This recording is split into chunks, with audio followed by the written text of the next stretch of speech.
Ito ang aking buhay.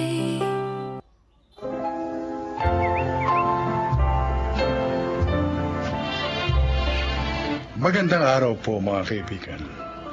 Marinig natin ang kwento ng buhay ng isang individual na pansamantalang isinaisantabi ang kanyang natatanging pangarap para sa ikabubuti ng kanyang pamilya. Siya ay si Judy. Panadero ang tatay ko. Sa ganong trabaho niya kami binuhay na magkakapatid. Kaya bata pa lang, nagkahilig na ako sa paggawa ng tinapay. Sabi ko sa nanay at tatay ko, mag-aaral ako ng mabuti at magtatayo ako ng sarili naming bakery. Buo na ang plano kong yun. Ngunit, minsan pala kailangan nating maging praktikal sa buhay.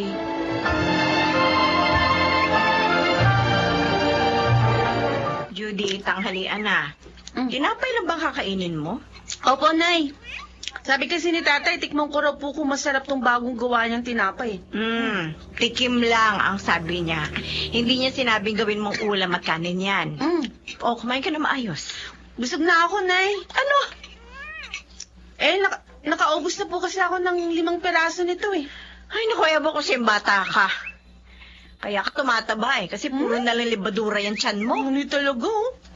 Si Nixon na lang papakainin niyo. Siya na lang kumain para sa akin. Ay, Nixon! Nandiyan ka pala.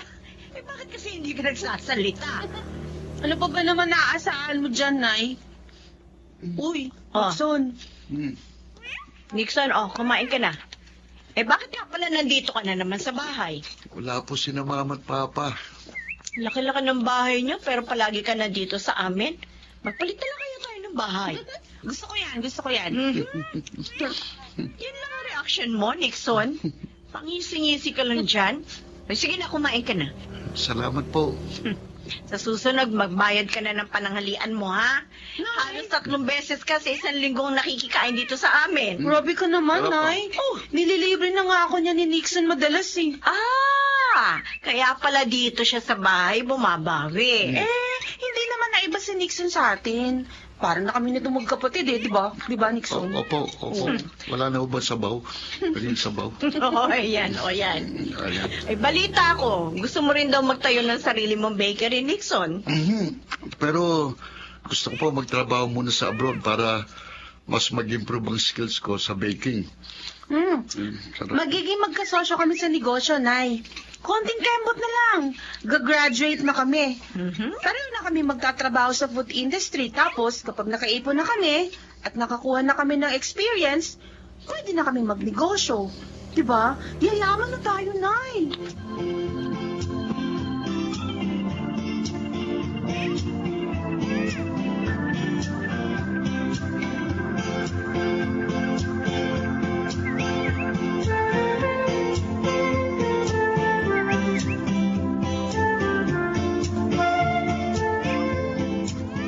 Bakit ngayon ka lang umuwi?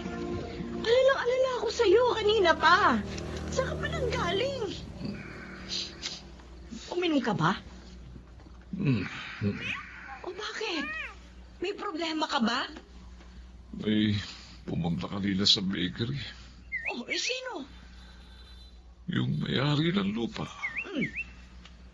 Bebenta na raw yung lupa, kaya pinaalis na tayo. 1 buwan mula ngayon. Patatayuan na raw yun ang apartment. Ano? Paano na tayo? Kailangan natin ang malilipatan. Kung saan tayo lilipat? Isa pa, paano yung pag-aaral ng mga anak natin? Paano si Judy? 2 taon na lang gagraduate na siya. Yung 2 natin, parehong nasa high school. May ibibigay naman doon na compensation yung may-ari. Hindi pa tayo pwedeng umapila?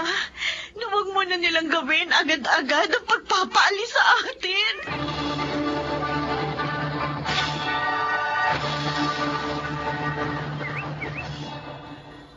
Attorney, baka naman pwede makiusap itong kumpare ko.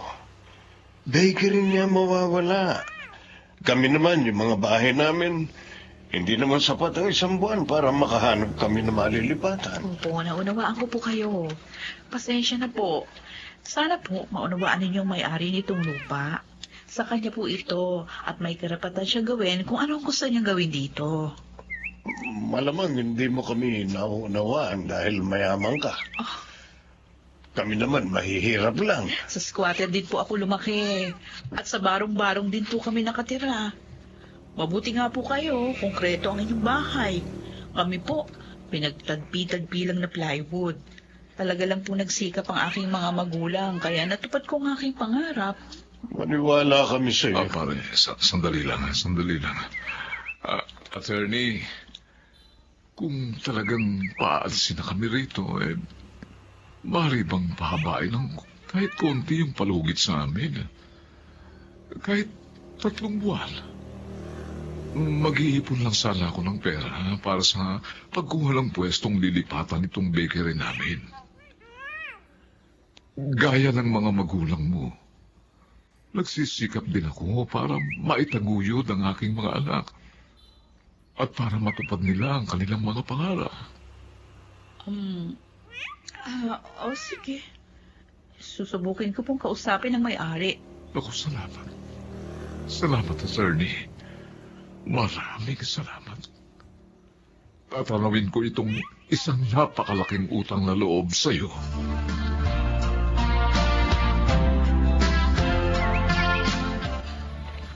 Pasensya na kayo mga anak. Kung ngayon lang namin nasabi sa inyo.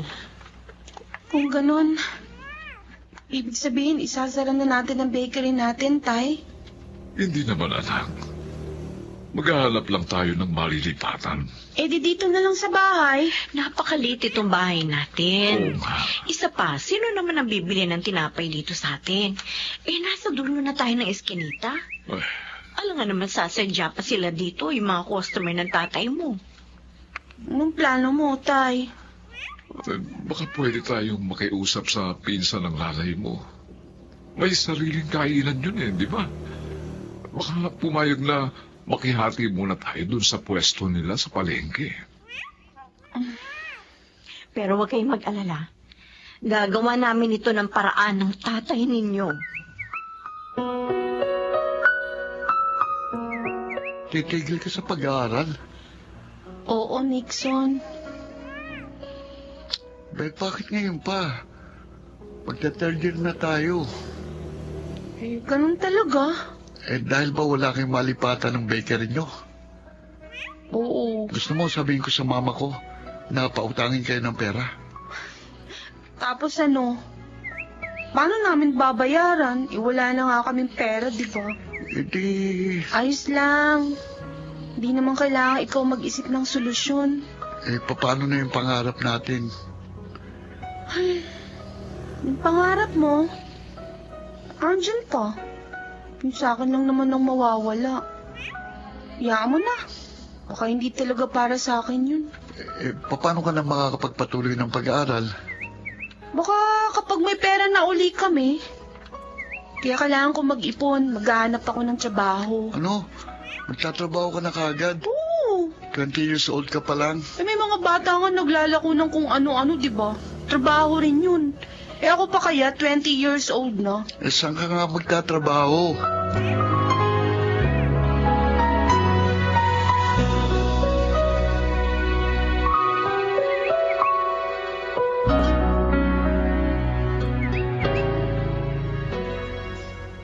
Nay, pandagdag sa pambayad natin sa tubig at kuryente.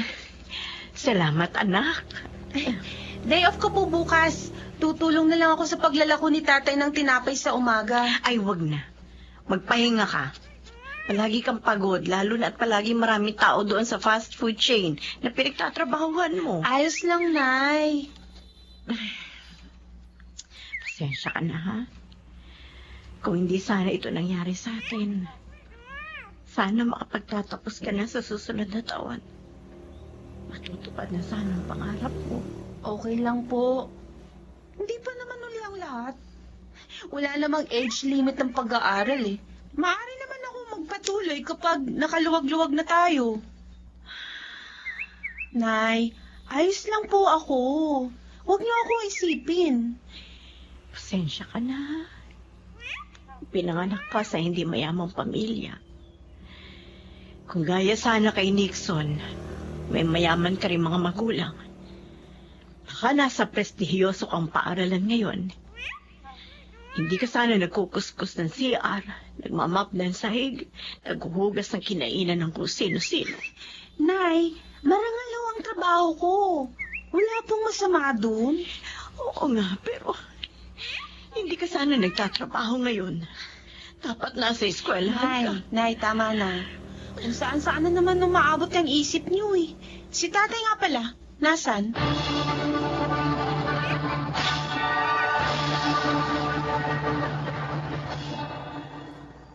Si Ray Camo? Yung abogado nung may-ari ng lupa. Nakita ko kahapon. Kinumusta ko. Tapos? Alam mo, gusto niya raw suportahan ang pag-aaral ng anak natin. Bakit niya naman gagawin yun? Uy, siguro naawa sa atin. Kasi dati ang kwento niya, galing din siya sa mahirap na pamilya. Paano niya naman susuportahan si Judy? Uy, siguro magbibigay ng financial assistance. Hindi ko alam kung paano. Ano sabi mo? Ang sabi ko mag-uusap muna tayo. Ano sa tingin mo? Baka naman manggagancho yun, ha? Mukhang seryoso naman siya lang kinausap niya ako.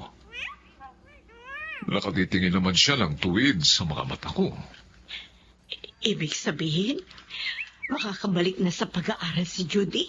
Oo. Sige na. Sayang naman. Minsan lang kumatok sa pinto ang oportunidad. At ang hiling niya, alam mo, huwag daw nating sasabihin kahit kanino na sinusuportahan niya si Judy. Sige na. Tanggapin na natin ang iniaalok niyang tulong.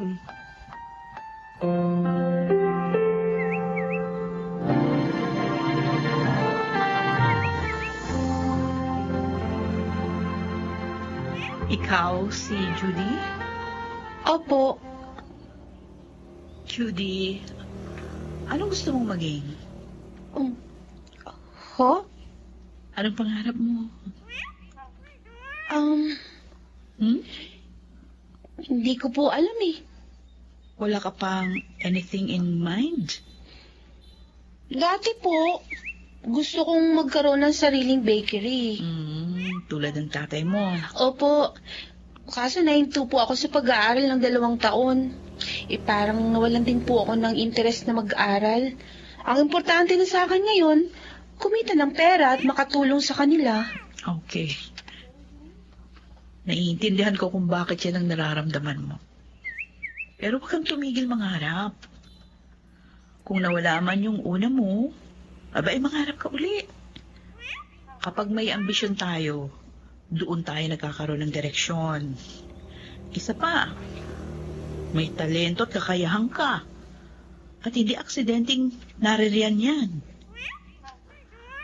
Binigay yan sa'yo para magamit mo kung saan ka man dalhin ang iyong pangarap. Sa ngayon po, wala po ako maiisip eh. Okay lang yun. Soon, malalaman mo rin yan. Pero sa ngayon, gusto ko ipagpatuloy mo muna yung course mo sa college. Magtapos ka muna. Ako nang bahala sa'yo. Ay, talaga? Maraming salamat po, attorney. Maraming salamat po.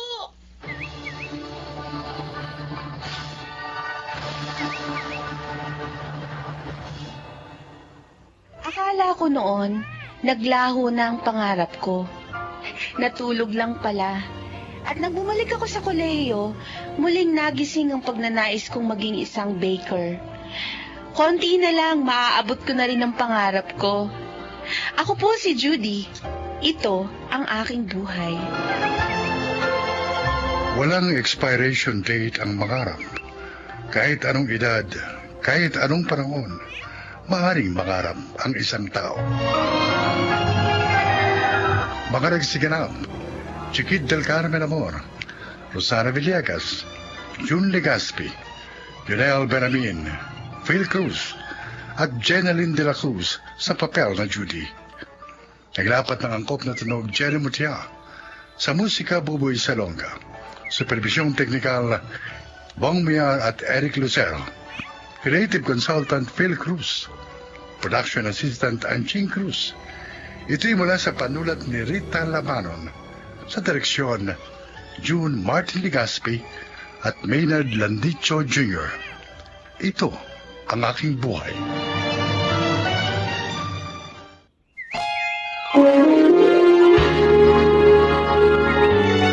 Kauna-unahan sa Pilipinas.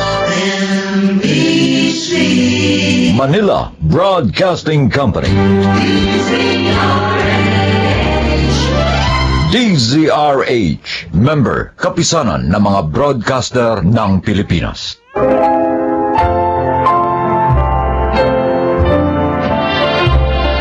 Mga kaibigan, sa araw na ito, inyong maririnig ang kwento ng isang dalaga na sinikil ang sariling damdamin para sa kapakanan ng iba.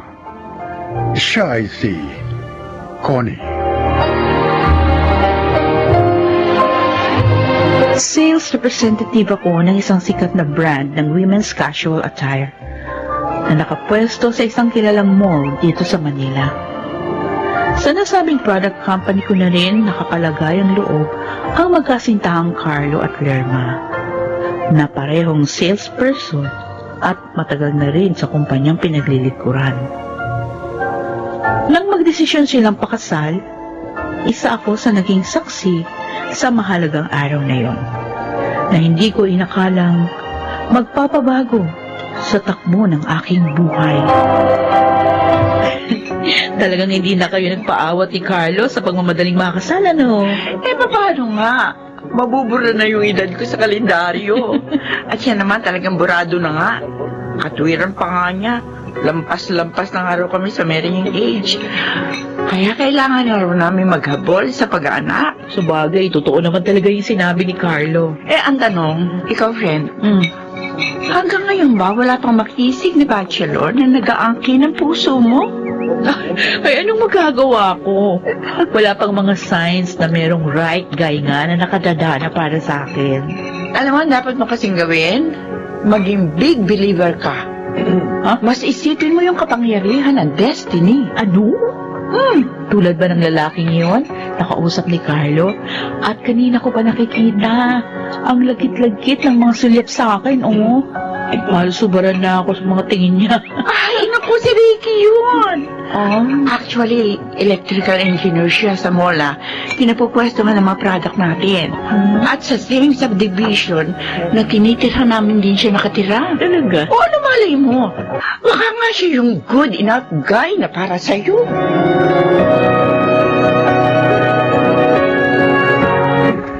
Talagang lalo siyang gumaganda pag tinititigan, ano, Carlo? Palagay ko, lalo na sa malapitan. Sa tono mong yan, talagang gusto mo siyang makilala, Ricky. Hindi ko talaga mapapalampas ang araw na to. Hindi ko siya makilala. Hindi na ako mapakali. Halika na nga. Pakikilala na kita kay Connie. Baka kasi maging salan ko pa kapag na-depress ka at nabaliw. Dahil lang sa hindi kita naipakilala sa kanya.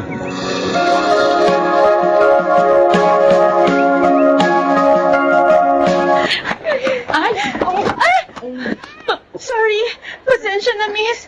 Hindi kita nakitang paparating. Hindi kasi ako nakatingin sa daraanan ko. Sorry talaga. Okay. Sa'yo nga ako nag-aalala. Nakaka ako nasaktan ka, lalo na buntis ka pa. Okay lang ako. Sige, mauna na ako sa'yo. Sandali lang. Napansin ko kasi umiiyak ka eh. May maitutulong ba ako sa'yo?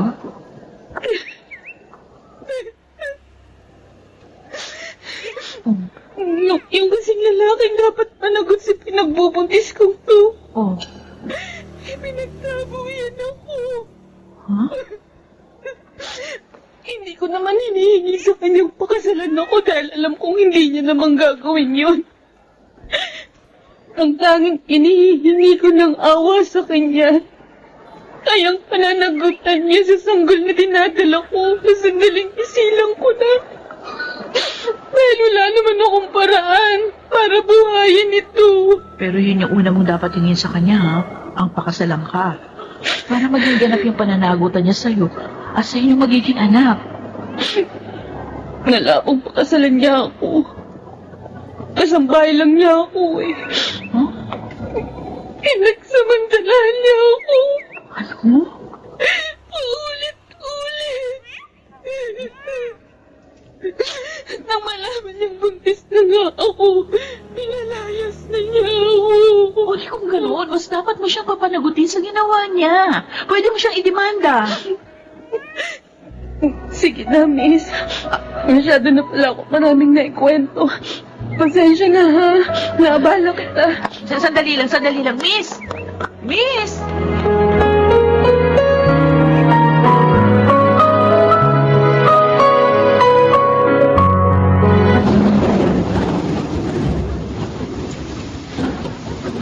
Tony, sakay na. Talagang inabangan ko ang oras ng pag-uwi mo. Huwag ka na tumangi dahil masyadong malala ang problema sa traffic. Oh. Mahirapan ka mag-commute. Lalo na't pabugso-bugso pa ang ulan. So, sa mga dahilan na sinabi mo, talagang wala na akong karapatan na tumanggi para sumakay din sa kotse mo. Ikaw, kung gusto mo pang mapabilang sa mga may stranded sa kalsada sa gabi nito. Okay. Ito na nga, sasakay na ako. Okay. Bakit ko naman pipiliing ma-stranded sa gitna ng ulan? Nakakagutom ang traffic, no? Parang gusto ko tuloy maghanap ng cozy restaurant. Dumadami na yata yung mga demand mo. Kanina, gusto mo lang akong iangka sa kotse mo. Tapos ngayon, iyayaya mo na ako mag-dinner? Well, iyon ang pinakamagandang naisip kong dahilan para mawala ang stress natin sa matinding traffic na to. Siguro naman pagkatapos natin kumain, medyo hindi na masyado matraffic. Again, wala naman akong choice, di ba? Ang lakas ng ulan, ang tindi ng traffic. Higit sa lahat, nandito ako sa loob ng kotse mo. At syempre, lahat ng decision sa iyo. Alam mo, natutuwa ako sa'yo. Ang bilis mong mag-isip.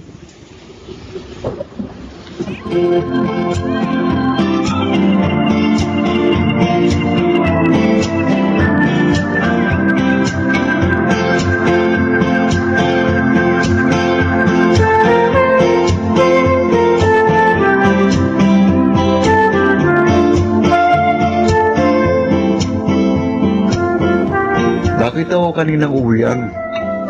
Sumakay si Connie sa kotse ni Ricky, ah. Ay, oo. At alam mo, mukhang seryoso na sa kanya si Ricky. Sila na ba? Sabi ni Connie, pagkaraan na marami na nilang acquaintance dates. May chance. Lalo pa nga, palagi raw nagbibiro si Ricky na gusto na siyang pakasalan. Pero ang biro, may halong katotohanan. Baka nga seryoso na sa kanya si Ricky. Siguro naiisip na rin ni Ricky na nasa edad na rin siya para isipin ang tungkol sa pagkakaroon ng pamilya. Nagkataon pa si Connie ang nakilala niya at nakita niyang wifey material naman talaga ang kaibigan natin. Kaya malamang, hinding-hindi na niya ito pakakawalan.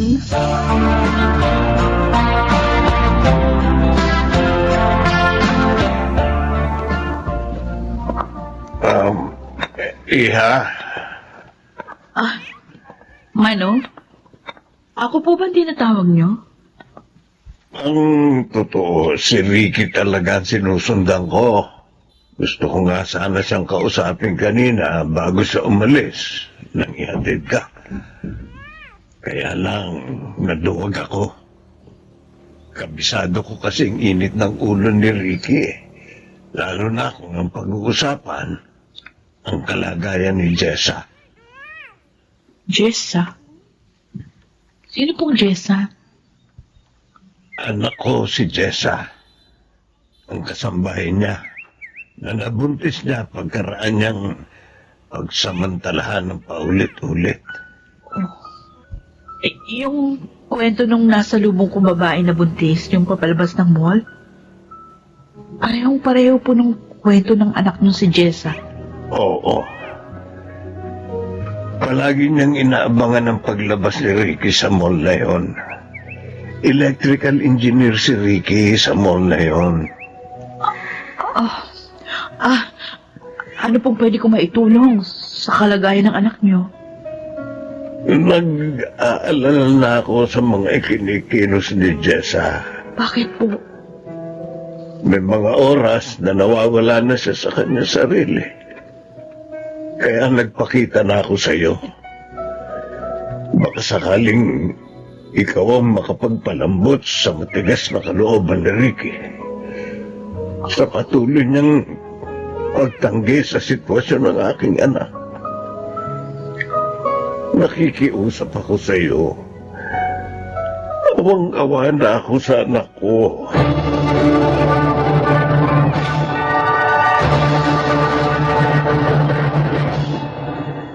Connie, ano ba? Iniiwasan mo ba ako? Mula pa kanina paglabas sa mall, pinahihirapan mo na ako sa paghabol sa'yo. Oo, talagang pinahihirapan kita dahil ayoko na makita ka at makaharap, di makausap.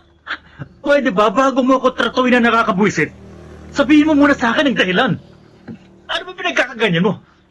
Napipiko na ako sa pagbabaliwala mo sa akin. Si Jessa, yung binuntis mong babae na nakasalubong kong umiiyak paglabas ng mall. Ano? Si Mang Berting, yung tatay niya, na nagmamakaawa, nakikiusap sa akin para maantig ang kalooban mo sa kalagayan ng anak niya. So, alam mo na palang tungkol kay Jessa?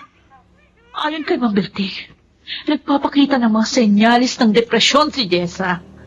Nag-iiba na rin ang kanyang mga kilos. Madalas nagsasalita mag-isa. Connie, ano bang kinahalaman ko sa nangyayari sa kanya? Siya ang may kontrol sa isip niya, sa katawan niya.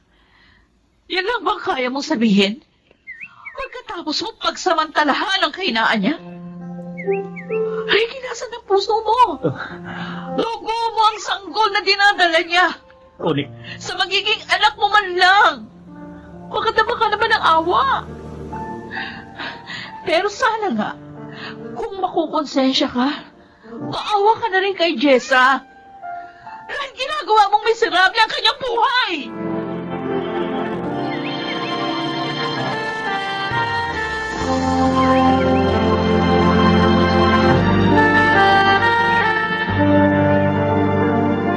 Itong muli ko lang nalaman na nag-file ka pala ng leave.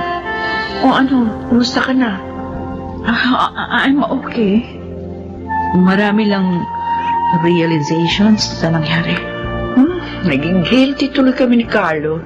Eh kasi kami ang dahilan kung bakit kayo nakakilala ni Ricky. No, wala kayong kasalanan. Sa akin naman, mas inaalala ko yung situation ni Jessa kaysa sa anumang namamagitan sa amin ni Ricky. Mabuti na nga lang. Hindi pa ganun kaseryoso yung relasyon namin.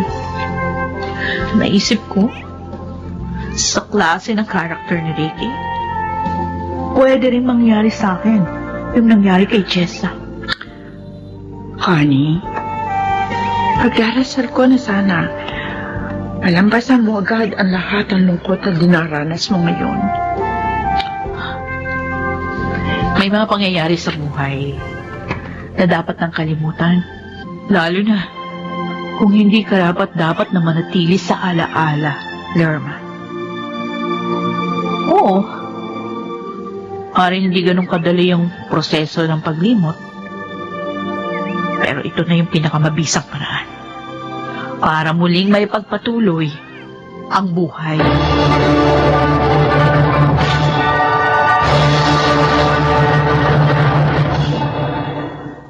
Hindi na nagpakita sa akin si Ricky pagkatapos ng naging argumento namin sa problemang kinasasangkutan niya kay Jessa. Hindi ko na rin hinangad na makita pa siyang muli. Malinaw na rin sa akin na ang hindi niya pagpapakita, patunay lang na hindi siya seryoso sa anumang maaaring mamagitan sa amin. Marami siyang kahinaan na hindi niya kayang paglabanan. Ang pinakamahirap pang unawain, marami siyang pagkakamaling hindi itinuwid. Pero, ang pinakamagandang nangyari sa akin sa hindi na namin pagkakaroon ng ugnayan ni Ricky, muli kong nadama ang kalayaan at katuturan ng buhay. Ako si Connie. Ito ang aking buhay. Sinasadya man natin o hindi, ang intensyong limutin natin ang hindi magagandang kaganapan sa ating mga alaala. Ang muling magbubukas ng mga bagong oportunidad ng pag-asa. Mga nagsiganap, Susan Robles, Jeneline de la Cruz.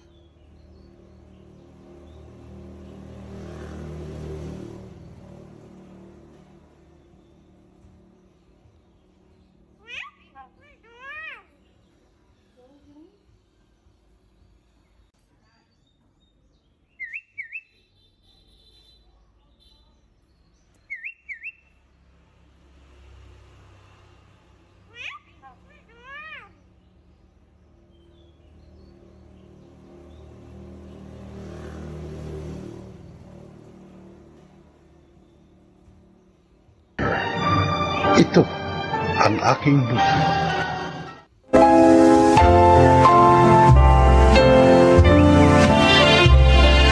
Magandang araw po mga giliw naming tagapakinig. Isa na namang kasaysayan na kapupulutan ng aral sa buhay ang inyong maririnig ngayon. Ito ay ang kasaysayan ni Ason. Isa lamang akong labandera. Walang natapos na kurso. Maaga ring pumanaw ang aking asawa. Kaya naiwan ako nag-iisa nagtataguyod sa aming anak na si Lalaine. Pakinggan po nyo ang aking paglalahad. Mang Adong, bakit naman po ganun? Amay, ako may-ari ng paupahang ito, Ason. Kaya naman magagawa akong lahat ng gusto ko, di ba? Isa pa dapat naman talaga taon-taon, magtaas ng upa sa bahay dahil, alam mo na, napakamahal na lang mga bilihin ngayon. Kasi alam naman nyo, patay na yung asawa ko. Ako na lang ang kumakayod para mabuhay kami ng anak ko. May hirapan ako kung tataasan nyo ng 10% ang upa namin. Sorry. Problema nyo na yun. Huwag mong ipasa sa akin, ha? Alam mo, dapat kasi huwag mo lang pag-aralin yung silarin mo. Total, hindi mo naman ata kaya eh. Mga Adong naman. Ayoko matulad siya sa akin na walang pinag-aralan. Alam mo, papayuhan kita, ha? Bigyan kita ng tip. Pag-asawain mo na lang siya na mayaman. Para pakinabangan mo, ano? Adong! Basta. Sa susunod na buwan, next month, ha? May dagdag ng 10%. Uluwain mo naman ako. Yung upa nyo, konti lang naman, 10% lang yun, kayang-kaya nyo. Ngayon, kung hindi mo kaya, lumayas na lang kayo rito ba? Marami kukuha nito. Yung kayang magbayad.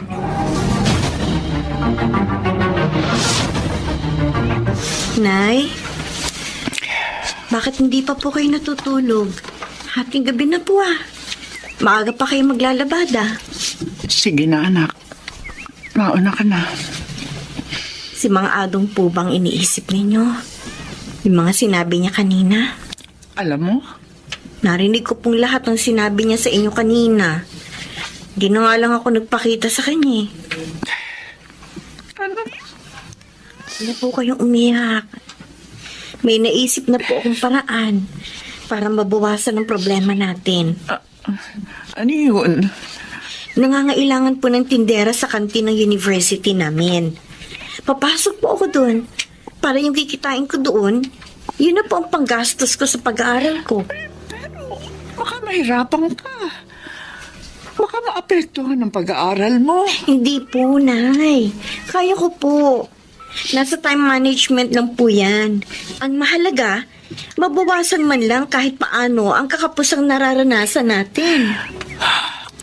Kung buhay lang ang tatay mo, may makakatulong ako. Pero wala na po si Itay. Kaya tayong dalawa na lang po ang magtutulungan.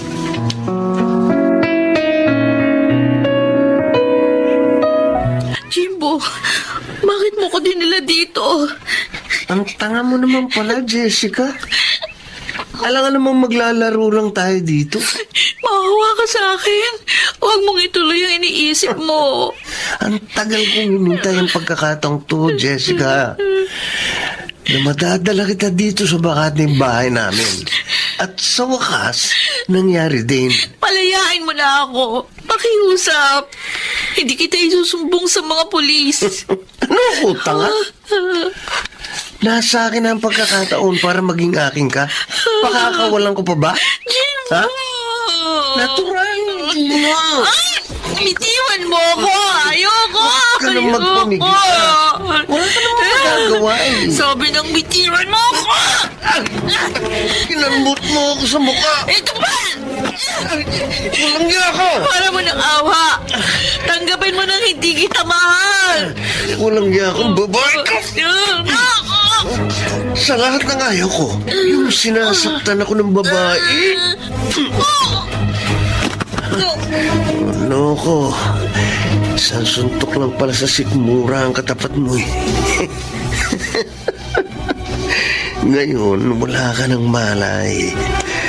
Magagawa ko na ang lahat ng gusto kong gawin sa'yo. Pagsasawaan kita, Jessica.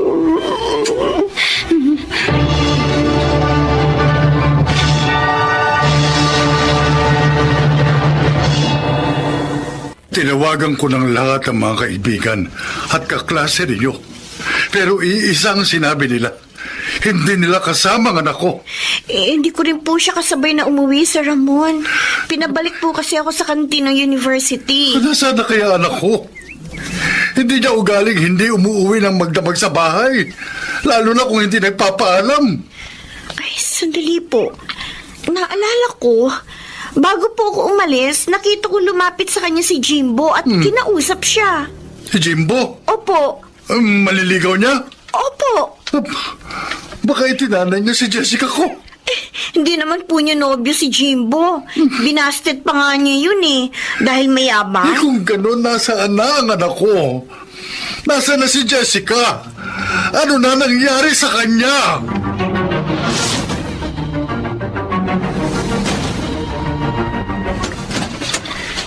Good morning, Aling Ason. Ay, good morning din, Jimbo. Meron ka bang kailangan? May pinasasabi ba ang papa mo? Wala ho, wala. Gusto ko lang sanang magpalabas sa inyo eh. Umalis na kasi last week yung labandera namin. Ay, oo, sige, sige. Oh, mabuti nga, may dagdag kita ako eh. Salamat ho. Konti lang naman ho ito eh. Ito po sa lalagyan. Ah, sige. Dadaling ko na lamang sa inyo mamaya, ha? Naku, huwag na ho. Mapapagod pa kayo. Ako na lang ang kukuha dito sa inyo. Tsaka, eto nga po pala ang bayad ko. 1,000? Sa inyo na ho lahat yan. Pero sana po, huwag niyo sabihin kay Papa ha, na nagpalaba ako sa inyo. Ha?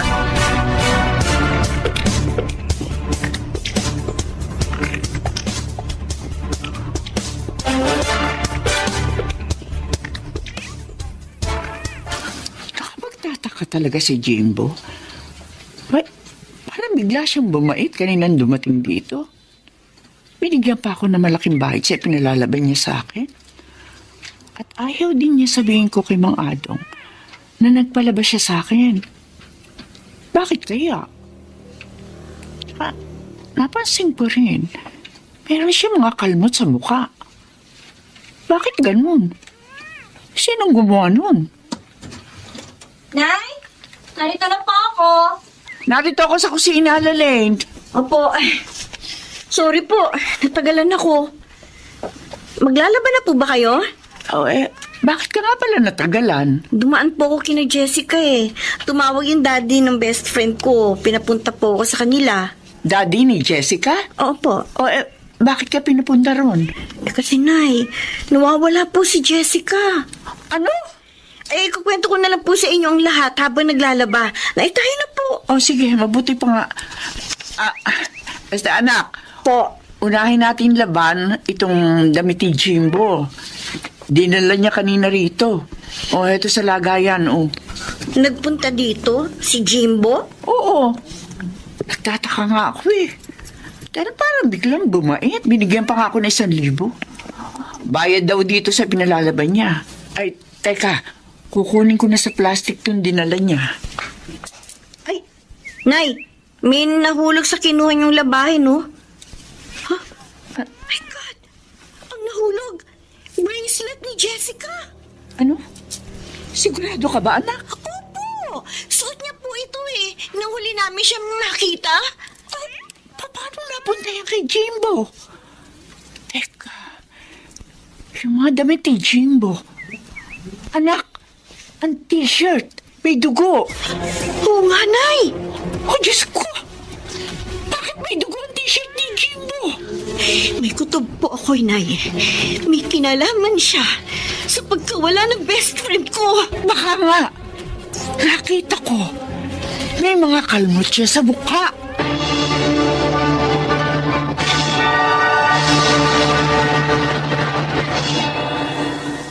Hindi! Hindi ako sasama sa inyo! Ano kailangan nyo sa anak ko? Bakit siya inuuli? May reklamo sa inyong anak, mister. Ano? Kaya iniimbitahan namin sa presinto. Ano? Nakuha ko sa damit niya ang bracelet ng dalagang nawawala at natagpo ang patay sa bakanting bahay niyo. Ano? Jimbo! Patulungan! Totoo ba ito? Tulungan niyo ako pa! Huwag niyo silang payagang isama ako! Ayoko makulong! Jimbo, totoo ba ang sinasabi nila? Papa! Sumama ka na lang ng maayos para hindi na tayo magkagulo pa dito. Mamang pulis, sandali lang. Baka pwede nating pag-usapan ito. Mabait naman itong anak ko eh. Sige, sir. Pero doon tayo mag-uusap sa presinto namin.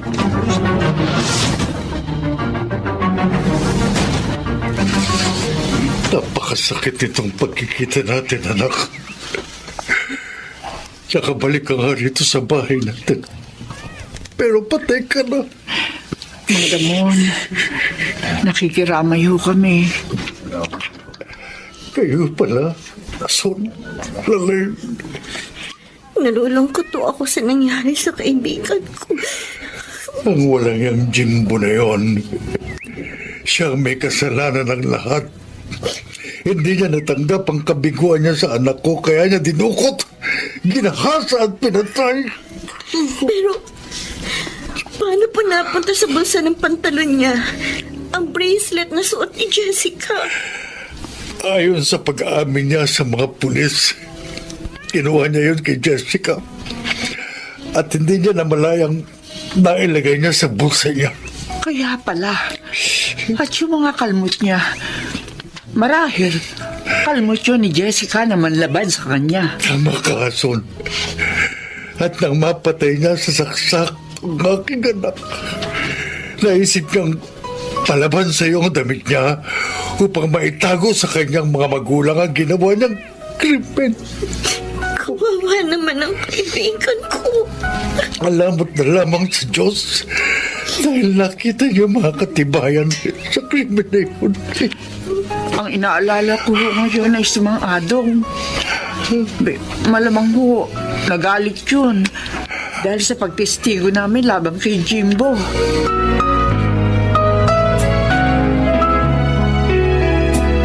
Lumayas kayo sa bahay ko! Ngayon din! Hindi ko kailangan ng upa ninyo! Huwag naman ho. Maluwag! Wala ho kaming ibang malilipatan. Kung paalisin niyo agad kami, wala rin ho kaming Wala akong pakialam! Basta naman gusto ko lumayas kayo rito. Ngayon din. Walang utang na loob kayo. Nakatira na nga kayo rito. Ipinahamak niyo pa ang anak ko! Nay, umalis na lang po tayo dito para wala nang gulo. Galit.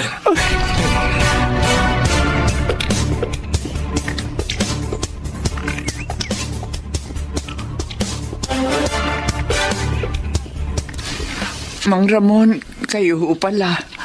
Nalaman ko ang ginawa sa inyo ni Adong. Galit na galit ho siya. Kaya umalis na lang kami.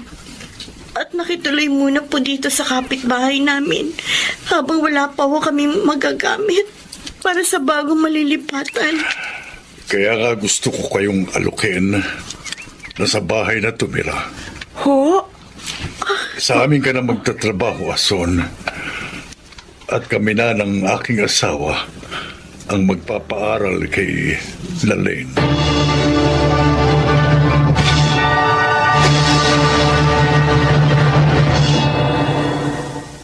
Doon na nga kami tumira sa bahay ni Sir Ramon. Sa kanila na ako nagtrabaho hanggang sa makatapos ng pag-aaral si Lane. Sana po'y kinapulutan niyo ng aral ang aking kasaysayan. Ako po si Ason, isang dating labandera, at ito ang aking buhay. Hindi pinababayaan ng dakilang lumikha ang nilalang na may malinis na kalooban. Mga nagsiganap, Chiquit del Carmen Amor, Rosana Villegas, June Martin Legaspi, Lionel Benjamin, Bobby Cruz, at Susan Robles sa papel na Ason. Naglapat ng angkop na tunog, Jerry Mutia, sa musika ni Buboy Salonga. Supervisyong teknikal, Eric Lucero at Bong Muyar. Creative Consultant, Phil Cruz. Production Assistant, Anching Cruz. Ito'y mula sa panulat ni Telma Corporal Alcantara. Sa direksyon, Salvador M. Royales. Ito ang aking buhay.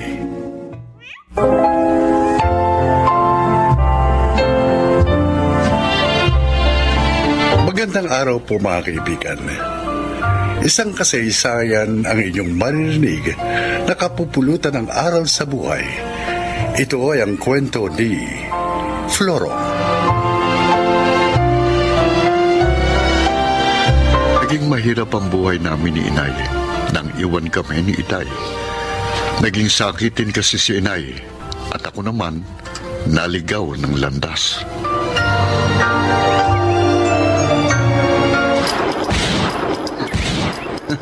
Ayun, tinamaan ko.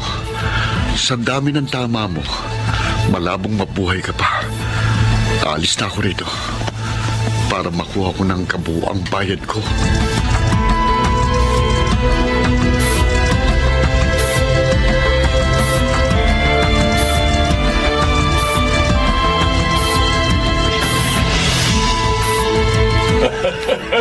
Mahusay ka talaga, Floro!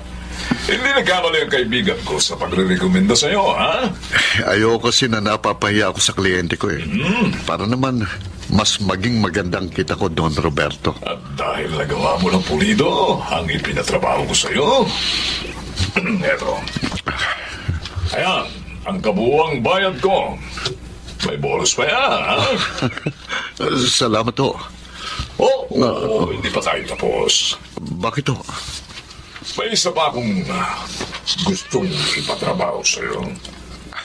Ang dami niyo palang kaaway. Ayoko kasi na hinahadlangan ang aking landas. Sino po ang gusto niyong trabahuhin ko? Okay. Tatawagan kita kapag naihanda ko na mga kailangan mong info. Maganda ka lang, ha? Areglado, Don Roberto.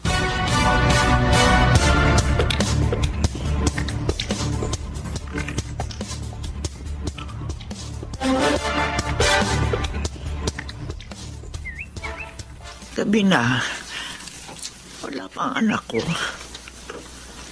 Saan naman kaya siya nagpunta?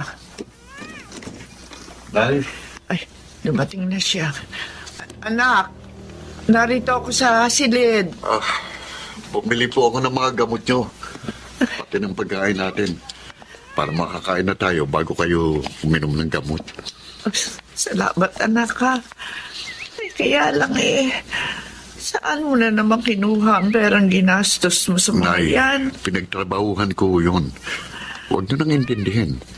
Basta tanggawin nyo, magpagaling kayo. Anak, pasensya ka na. Nagiging problema mo na ako. Hindi nyo naman ako kasalanan na magkasakit eh. Si Itay, siyang may kasalanan sa paghihirap natin dahil pinabayaan niya tayo.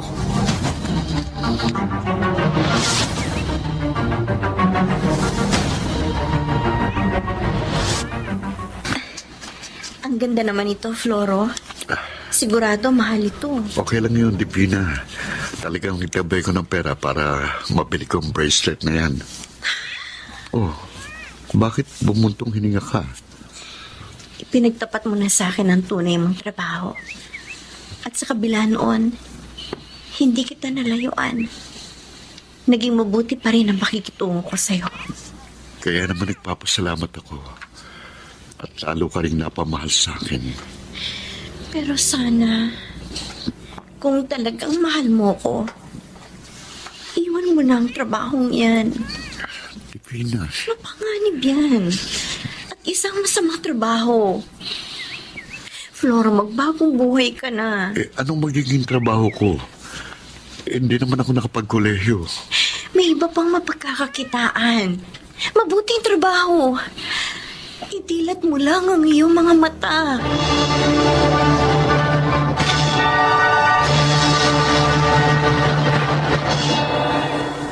Ay, Divina! Ang ganda naman ng bracelet na bigay sa'yo ni Floro. Kung hindi nga lang ayoko masaktan ng loob niya, hindi ko to tatanggapin, Chona.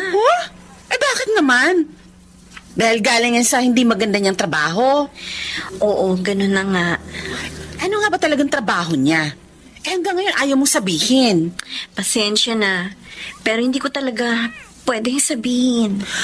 Alam mo, kung ako sa'yo, hayaan mo na lang siya sa trabaho niya. Tapos, tanggapin mo na lang lahat ng mga alas na ibinibigay niya. Chona? Diba? Hindi mo naman hinihi sa kanya yun. Kaya wala kang kasalanan. Pero gusto ko nga magbago siya. Para sa aming dalawa.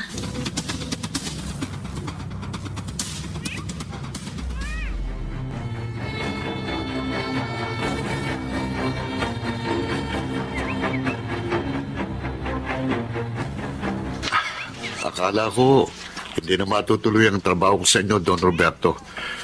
Matagal kasi bago niyo ako tinawagang uli. Nagpalamig lamang ako, Floro. Para kung may mangyari man sa kanya, hindi ako mapag-iinala, di ba? Sino po ba ang taong gusto niyong ipatumba? Okay. Ito ang envelope. At nariyan ang kanyang picture. Maging ang paunang bayad po sa iyo, ha? Ang tirahan po niya, narito ba? Lahat ng info na kailangan mo nakasulat na dyan. Kompleto. Okay?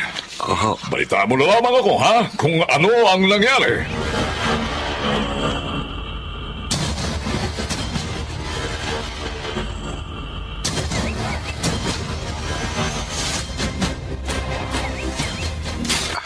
Malaking halaga ng naiipon ko. Nabayaran ko na rin itong binibili kong bahay namin ni Inay. May kabuhayan na ako kahit papano. Hindi na kami magkukutom ni Inay. At madaragdagan pa ang pera ko dahil sa perang ibinigay ni Don Roberto. Patingin nga nitong nasa envelope. May dagdag ang perang ibinigay niya. Ang picture, eto. Hindi. Ang nasa picture, hindi ako maaaring magkamali.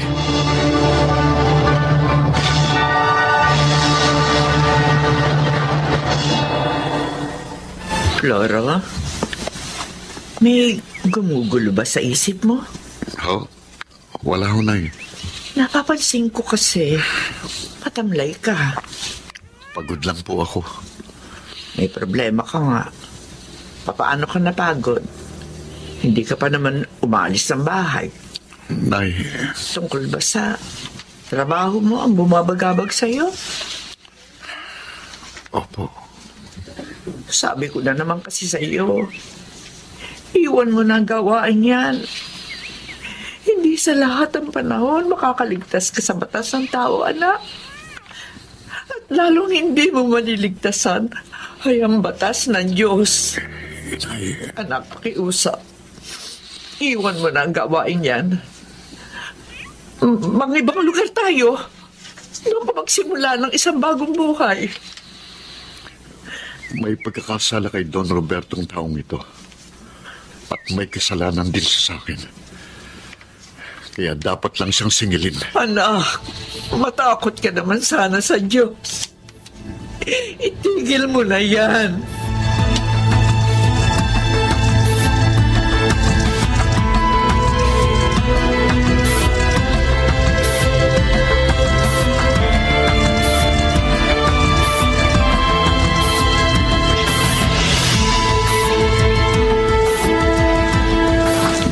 tamang pwesto ko rito sa madilim na bahagi ng kalyang ito. Palapit na siya rito. Gusto kong bago kita patayin, masumbatan man lang kita. Sandali. Sino ka? At bakit mo ako inabangan? Hindi mo na nga siguro ako natatandaan. Hindi lang dahil madilim dito, kundi dahil matanda ka na. Matagal na panahon na tayong hindi nagkita. Pero ako, hindi kita makakalimutan. Dahil pinabayaan mo kami ni inay. Floro? Ako nga, ang batang yung pinabayaan. Kaya naging isang hard killer. Ano? Hindi. Alam mo bang inutusan ako ni Don Roberto para patayin ka? Si Roberto? Wala akong kasalanan sa kanya. Hindi lang niya matanggap na naungusan siya ng aking kumpanya. Pero para sa akin, malaking kasalanan mo. Iniwan mo kami ni inay. Sumama ka sa ibang babae. Kaya kami naghirap. At naligaw ako ng landas. Floro! Hindi na kayo naawa sa akin. Hindi niyo man lang ako tinulungan.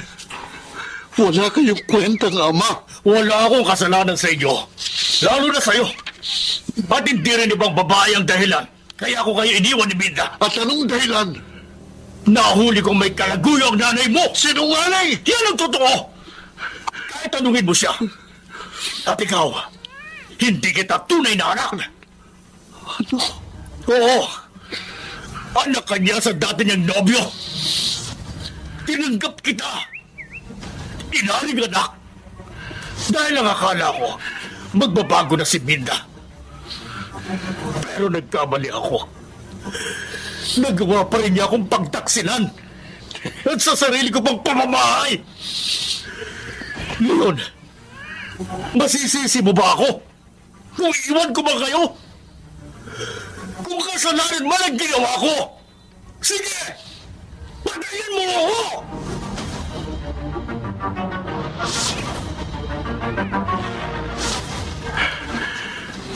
Masamang loob ko sa nalaman ko, Divina.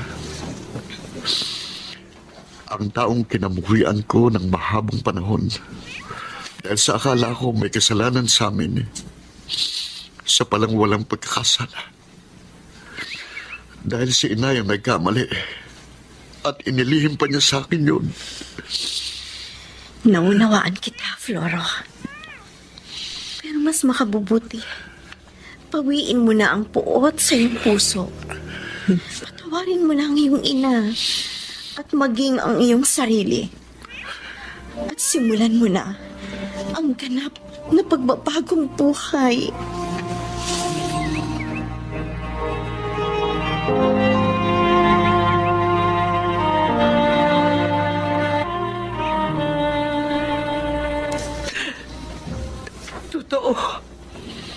Totoo ang sinabi ni Pepito, anak. Wala siyang kasalanan. Ako ang nagkasala. Pero inilihim niyo sa akin ang lahat. Pinapaniwala niyo ako sa isang kasinungalingan. Matawad, anak. Natakot akong kabuhian mo. Kaya hindi ko sinabi sa iyo lahat. Kinamuhian ko siya. Muntik pang patay. Yung pala hindi naman dapat. Patawarin mo sana ako, anak. Matagal na panahon ko pinagsisihan ang aking nagawa. At marahil ang paghina ng aking katawan ay parusa sa akin ng langit. Dahil sa aking kasalanan.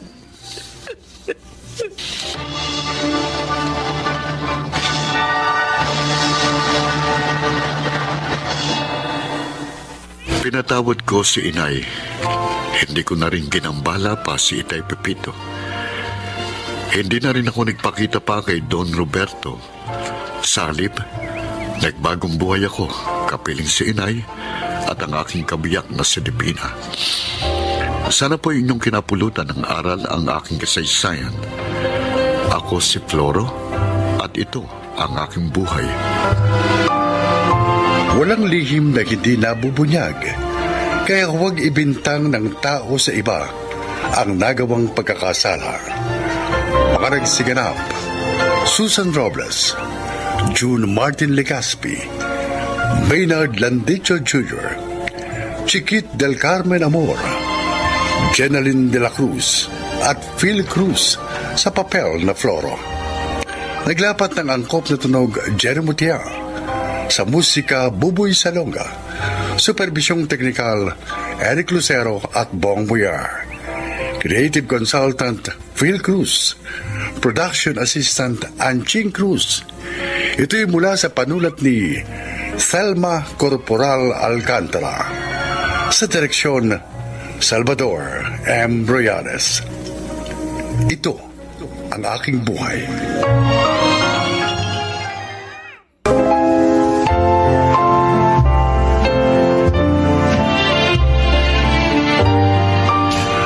Mga kaibigan, sa araw na ito, inyong maririnig ang kwento na kapupulutan nyo ng aral sa buhay.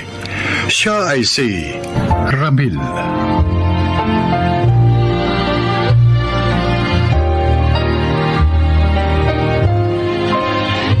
Isa akong security guard. Mahirap lang kami. Kaya naman high school lang ang natapos ko. Kaya lang mapasok ako sa trabahong ito ay labis ko itong pinahalagahan. Pakinggan po ninyo ang paglalahad ko.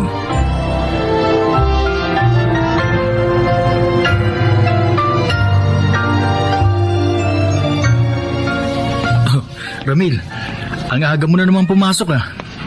Alam mo namang ayokong mahuhuli sa trabaho, Dexter. Sa bagay, kaya nga naging security guard of the year ka eh. Ay, teka, Ramil, yung isang homeowner, si Sir Teddy, dumarating. Good morning sa inyong dalawa. Ay, magandang umaga rin po. Magandang umaga po, sir.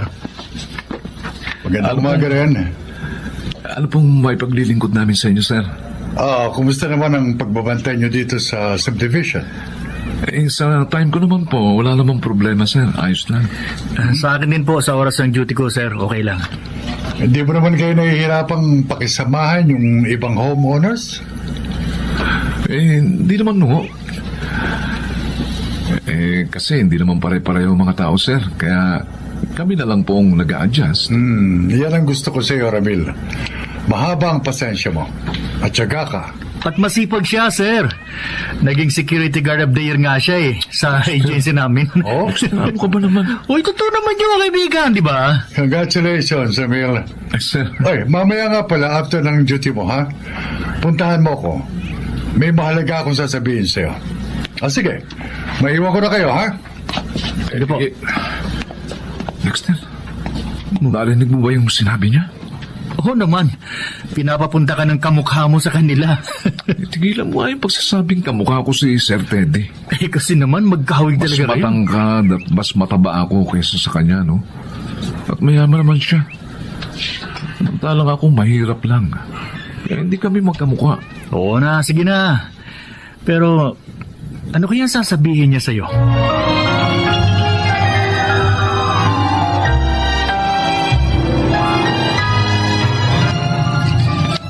Maupo ka, Ramil. Salamat po, sir. Pinapunta kita rito dahil gusto kong alokin ka na maging gwardya namin. Oho. Huwag ka mag-alala. Dodoblehin ko ang sahod mo. Pumayag ka lang. Kasi kailangan ko talaga ng tapat, masipag at mapagkakatiwalaang gwardya. Sir. At pakiramdam ko, ikaw ang hinahanap ko. Ako maraming salamat po, sir, sa tiwala niyo. Pero nagtataka lang ako, sir. Bakit pa po ninyo pababantayan itong bahay niyo? Nasa loob naman kayo ng subdivision. May nagbabanta po ba sa inyo? Ang totoo, wala naman akong kagalit. Iba ang problema ko.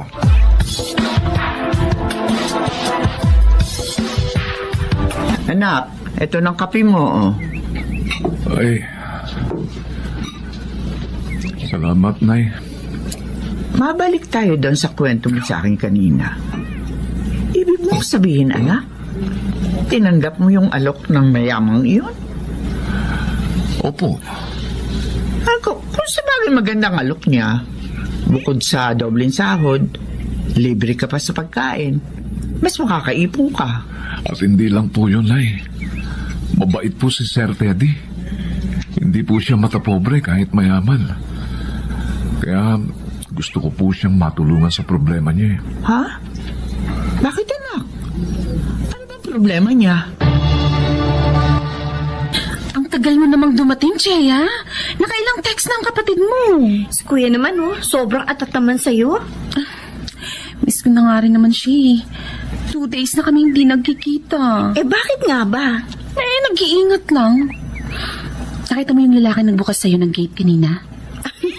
Oo, syempre.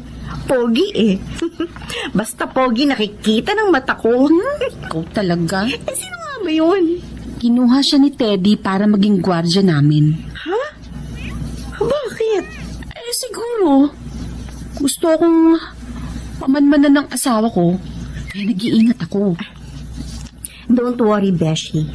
Wala naman siya malalaman. Dahil walang guy na nagpupunta rito.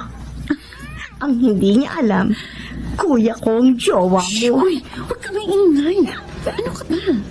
Baka may makarinig sa'yo, mapurnana pa ang kayamanang magiging akin pag nawala si Teddy. Gusto mo ba, Tricia? Jowain ko ang SG na yun. Ano? Para safe tayo. I can do that.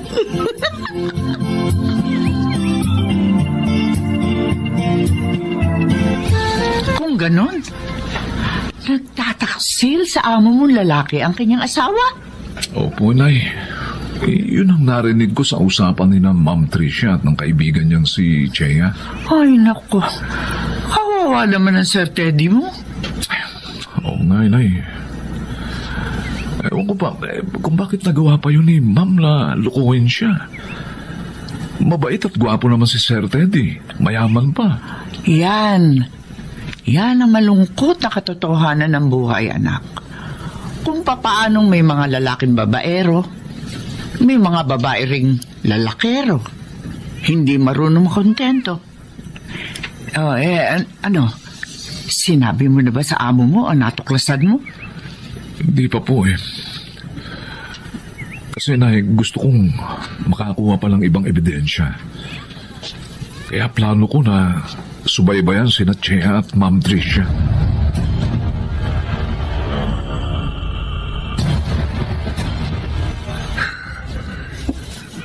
Tama po kayo, sir. May masama ngang ginagawa ang inyong asawa. Ano? Sinong kalaguyo niya? Nakuha mo ba sila ng larawan? Magugulat kayo, sir. Dahil ang kalaguyo niya ay ang kapatid ng best friend niya. Ang mga walang iya. Sir. Kaya pala hindi ko mahuli. May kasabot. At kapatid pa na kaibigan niya kasalo niya sa pagtataksil sa akin. Sir, huminahon po kayo. Mapapatay ko sila, Ramil. Mapapatay ko sila! Kapag ginawa niyo yun, sir, masasayang lang ang pagtulong ko sa inyo. Dahil masisira din ang buhay niyo. At iyon po ang ayoko mangyari. Napakawalang yan ni Tricia, Ramil. Wala siyang kwenta. Nasaan yung mga litratong nakuha mo? Sir, pwede niyo itong gamitin para idemanda sila. Makukuha niyo po ang katarungan nang hindi nadudungisan ang inyong mga kamay. Saan ka pupunta, Tricia? Mamamasyal kami ni Cheya, oo. Nagpasama kasi siya sa akin, kaya pupunta ako sa kanya. Sinungaling! Bakit mo ko sinampal? Wala naman akong kasalanan sa iyo, Ngayon lang kita sinaktan ng ganyan. Pero ako, matagal mo nang sinasaktan. Nilagyan mo ko ng dumi sa ulo.